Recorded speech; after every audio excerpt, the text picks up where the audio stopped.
ជ្រក់ស្ពៃបងប្អូននេះចានេះយើងធ្វើជ្រក់ស្ពៃច្រើនពេកយើងដាក់នៅក្នុងឆ្នាំងហ្នឹងទៅក៏បានដែរនេះសូមអញ្ជើញមើលការធ្វើជ្រក់ស្ពៃរបស់នាងខ្ញុំទាំងអស់គ្នាចាវិធីធ្វើជ្រក់ស្ពៃបងប្អូននេះខ្ញុំមានស្ពៃមួយគុំធំមកគុំមកកធុនបងប្អូនមកនេះកធុនធំពេញមកកធុនចាឥឡូវនេះខ្ញុំលាងវាហើយយកទៅហាលចានេះបងប្អូនមកនេះពុះហើយចាឥឡូវយើងយកវាទៅលាងទឹកបងប្អូនហើយឡើងស្រួយខ្ញប់ហ្មងហើយនឹងខ្ញុំដាក់លាងទឹក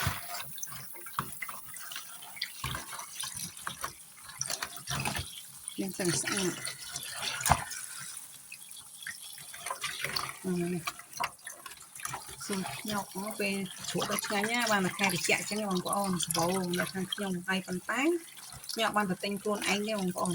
បងគាត់យកមកឲ្យបងទឹកផ្ទះគាត់ឡើងមកអានយើងគាត់យកមកឲ្យយើងបងអឿនគាត់យកមកឲ្យមានអីគាត់យកមកឲ្យគាត់ទិញបានល្អគាត់យកមកឲ្យអញ្ចឹងឥឡូវនាងខ្ញុំលាងទឹកវាស្អាតហើយធ្វើជ្រក់លាងទឹកស្អាតហើយខ្ញុំយកទៅហាលព្រោះឯថ្ងៃនេះមានខ្យល់ដែរបងប្អូនបើសិនជាអត់ថ្ងៃយើងហាលខ្យល់ក៏វាសពូនដែរបានសពបន្តិចក៏ល្អដែរចារួចចាំបងប្អូនយកទៅដាក់ហាលវាបាក់ស្លឹកអស់បងប្អូនស្រួយពេកណានេះឥឡូវហ្នឹងនាងខ្ញុំយកវាទៅហាលឲ្យសពបន្តិចចា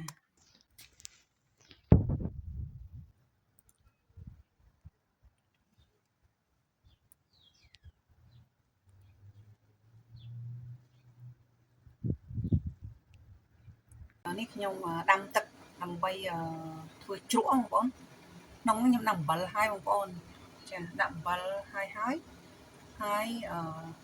នាងខ្ញុំដាក់ម្ដេងឥឡូវនេះនាងខ្ញុំដាក់បាយជ្រក់បងប្អូនចាដាក់បាយចូលហើយដាក់អំបិលហើយ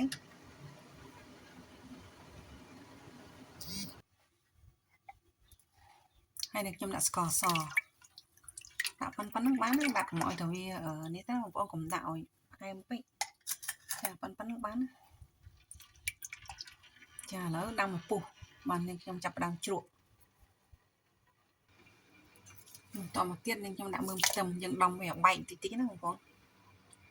ដើម្បីឲ្យឈ្ងុយនឹងរបៀបធ្វើរបស់នាងខ្ញុំឯណាតែចំពោះបងប្អូនធ្វើយ៉ាងណាខ្ញុំអត់ដឹងទេចាបងប្អូនឥឡូវស្ពៃយើងរៀបចូលក្នុងឆ្នាំងអស់បងប្អូននេះចាបាទនេះមួយកែវដែរនេះមួយកែវដែរនេះមួយកែវហើយនេះមួយឆ្នាំងជួដាក់ឆ្នាំងថ្មអញ្ចឹងបងប្អូនចាឥឡូវចាំដល់ពេលទឹកពុះយើងចាក់ចូលតែម្ដងបងប្អូនឥឡូវទឹកយើងពុះហើយចា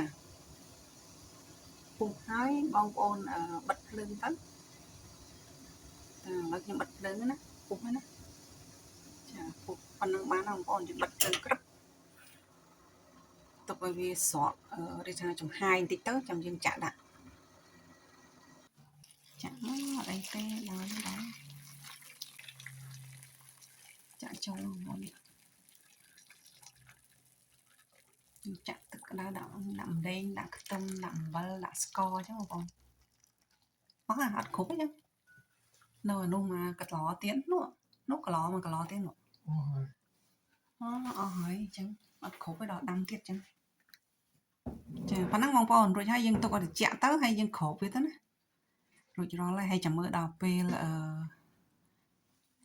ចាំមើល2ថ្ងៃទៀតនឹងយើងបានញ៉ាំហើយចានេះជ្រក់ស្ពៃយើងបងប្អូនរួចរាល់ហើយនេះ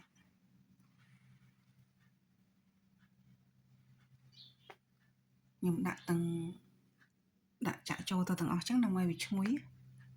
តាមហើយខ្ញុំដាក់ត្រាំចឹងទៀតមួយឆ្នាំងធំបងប្អូន